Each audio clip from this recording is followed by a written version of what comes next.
Jed Ali, former professor, Institute of Medical Sciences, Banaras Hindu university Varanasi. अपनी सभी सुनने वालों को आदाब वजह पेश करता हूँ।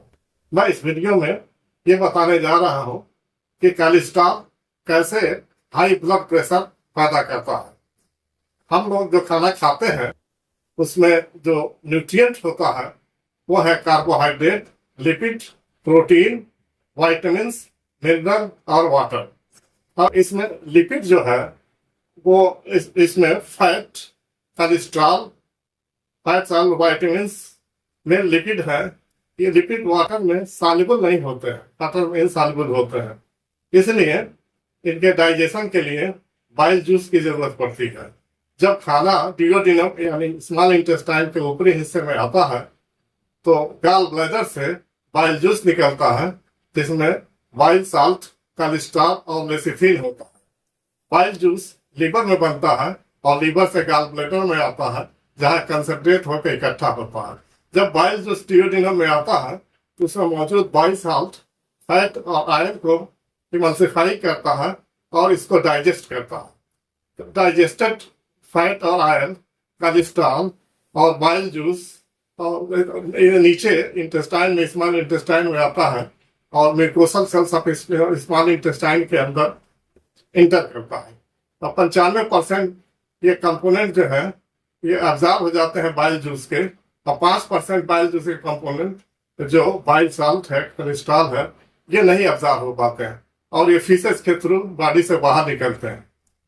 अब mucosal cells of small intestine में ये डाइजेस्टेड फैट वापस ओरिजिनल फैट एंड आयल में कन्वर्ट हो जाता है और म्यूकोसल सेल के अंदर ये फैट जिसे ट्राइग्लिसराइड कहते हैं, ये ट्राइग्लिसराइड और एसिडिफाइड कोलेस्ट्रॉल और cholesterol, phospholipid, apoprotein B48, apoprotein A1, A2, A4, ये मिलकर एक स्फेरिकल पार्टिकल बनाते हैं जिसे काइलोमाइक्रॉन कहते हैं।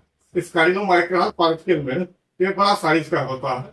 इसके सेंटर में ट्राइग्लिसराइड यानी फैट और एसिडिफाइड कोलेस्ट्रॉल होता है, जबकि इसके चारों तरफ फॉस्फोलिपिड का लेयर होता है और फॉस्फोलिपिड लेयर के अंदर जगह जगह पर फ्री कोलेस्ट्रॉल होता है। ये स्फेरिकल पार्टिकल के ऊपर प्रोटीन होता है, प्रोटीन कवर किए रहता है जिसमें एको B48 प्रोटीन मेन प्रोटीन होता है और एको A1, A2, A4 प्रोटीन भी होता है जो इस स्फेरिकल पार्टिकल के ऊपरी सतह पर होता है।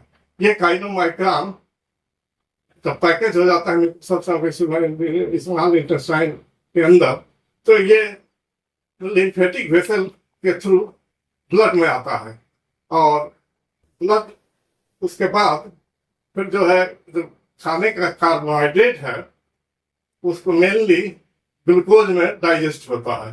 ग्लूकोज सीधे ब्लड के थ्रू लीवर में आता है और लीवर और दूसरे टिश्यू सेल्स में जाता है। लीवर के अंदर काफी ग्लूकोज आता है। ये डाइट्री ग्लूकोज लीवर के अंदर ग्लाइकोजन और फैट में बदलता है जिसे हेपेटिक फैट कहते हैं। ये फैट जो है ये भी ग्लाइकोप्रोटीन पार्टिकल में सब होता है जिसमें fat, acidified cholesterol, free cholesterol, phospholipid, एक भी 100 प्रोटीन मिलकर VLDL पार्टिकल बनाते हैं। VLDL पार्टिकल के सेंटर में ट्राइग्लिसराइड और एसिडिफाइड कोलेस्ट्रॉल होता है और इसके चारों तरफ जो है फॉस्फोलिपिड लेयर होता है।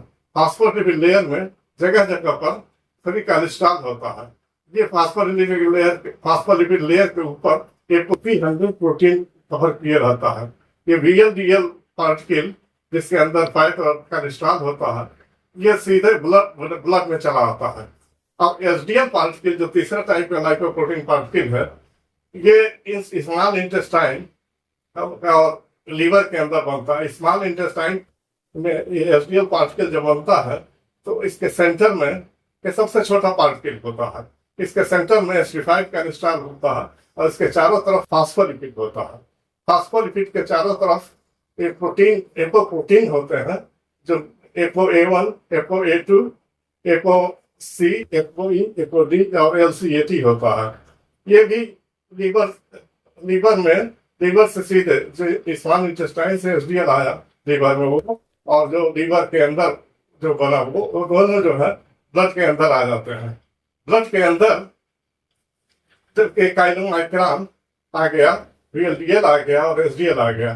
जब काइलोमाइक्रान SDL से इंटरेक्ट करता है तो SDL अपना ApoC और ApoE काइलोमाइक्रान पर ट्रांसफर कर देता है। अब जब काइलोमाइक्रान पर ApoC ApoE ट्रांसफर हो जाता है तो ApoC जो है जो ब्लड वेसल के अंदर के सतह से लाइपोप्रोटीन लाइपेज बाउंड होता है उसको एक्टिवेट कर देता है।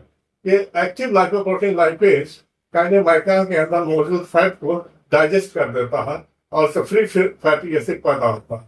ये free fatty acid fat tissue यानी एडिपोज टिश्यू के अंदर चला जाता है, जहां ये वापस फैट में बदल जाता है और स्टोर हो जाता है एडिपोज टिश्यू में। और काइलोमाइक्रान जिसके अंदर से ज्यादातर फैट निकल चुका होता है ये रेमनेंट काइलोमाइक्रान में बदल जाता है।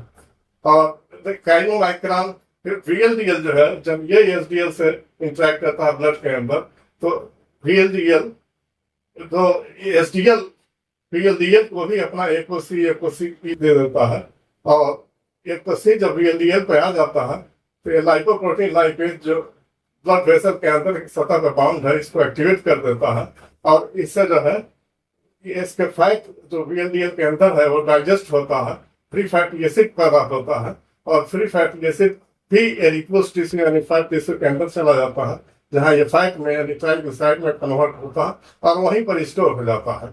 अब VLDL के अंदर से जब ज्यादातर फैट निकल जाता है तो IDL में कन्वर्ट हो जाता है, इंटरमीडिएट डेंसिटी लाइपोप्रोटीन।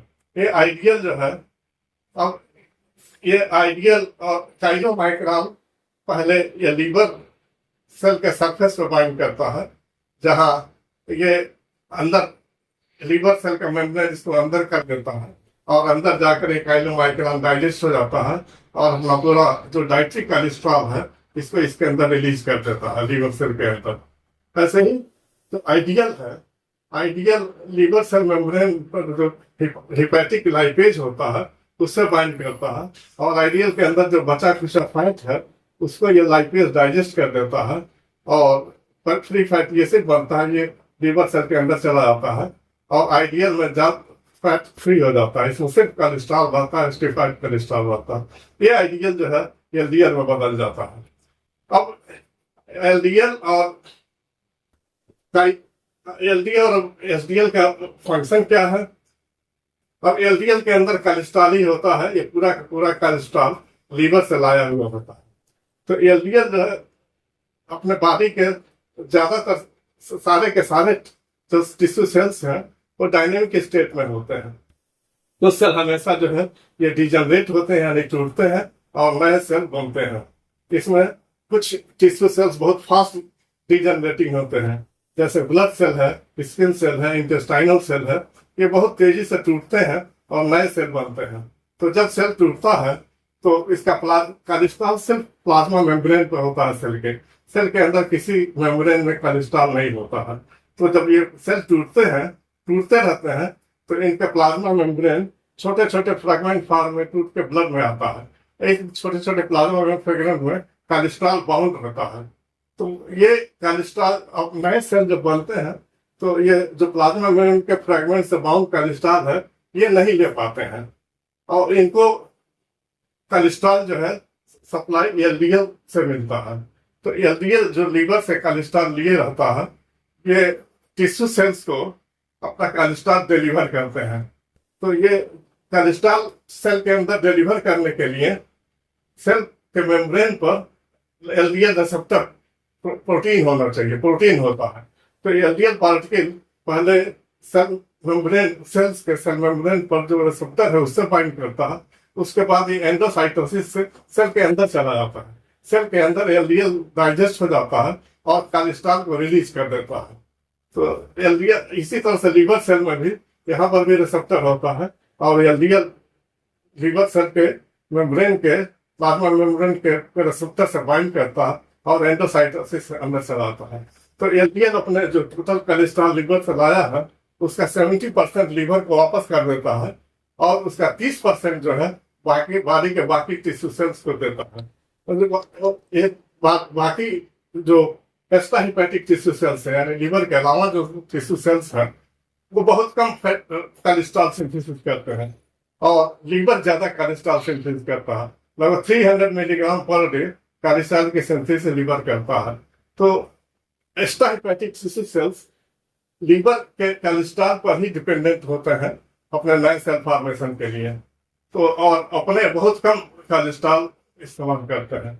अब अब ये होता है एसडीएल का क्या हो, अब एलडीएल अगर बॉडी को एक्स्ट्रा कोलेस्ट्रॉल यानी डाइट के थ्रू कोलेस्ट्रॉल की जरूरत नहीं होती है, क्योंकि बॉडी में जो कोलेस्ट्रॉल का अमाउंट है वो इस कांस्टेंट रहता है, स्टैटिक होता है। और बाइल जूस जो इस 5% बाइल जूस जो इंटेस्टाइन से स्केप कर जाता है अब्जॉर्प्शन से और फीसेस के थ्रू निकलता है, तो 5% जो कमी होती है बाइल जूस में, जिसमें बाइल साल्ट होता है, कोलेस्ट्रॉल होता है, वो लीवर नए सिंथेसिस से मेकअप कर देता है। तो लगभग 300 मिलीग्राम प्रतिदिन जो है कोलेस्ट्रॉल सिंथेसिस लीवर करता है, जो इसकी कमी को मेकअप कर देता है। तो 80% कोलेस्ट्रॉल लीवर सिंथेसिस करता है और 20% बाकी टिश्यूज में।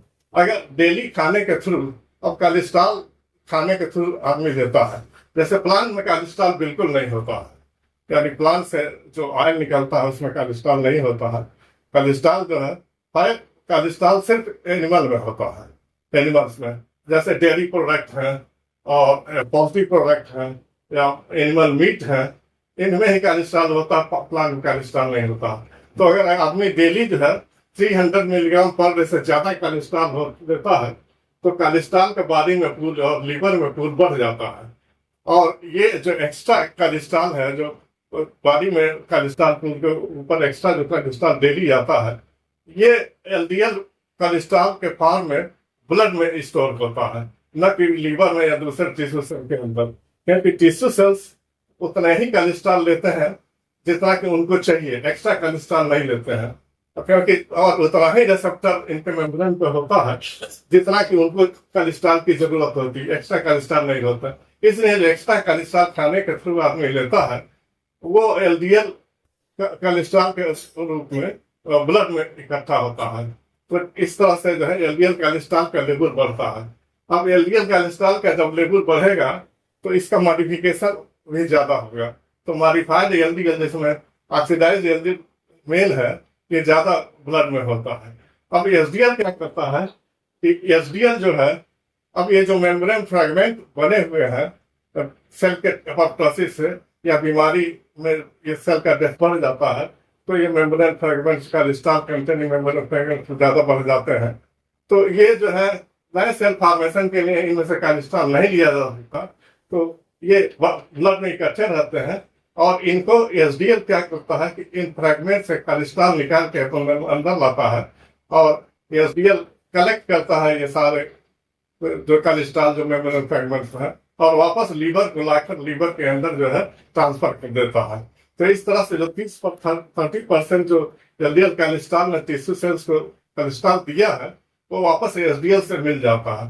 तो इस तरह से एलडीएल का काम है कि कोलेस्ट्रॉल को लीवर से एक्स्ट्रा हेपेटिक टिश्यू सेल्स को सप्लाई करना, और एसडीएल का काम है कि जो कोलेस्ट्रॉल है जो यूज नहीं हो सकते ब्लड में, उनको वापस लीवर में लाना। एक इसको कहते हैं रिवर्स ट्रांसपोर्टेशन ऑफ कोलेस्ट्रॉल, और एलडीएल वाले ट्रांसपोर्टर्स कहते हैं कि ये forward transport of the cholesterol in extra hepatic tissue cells.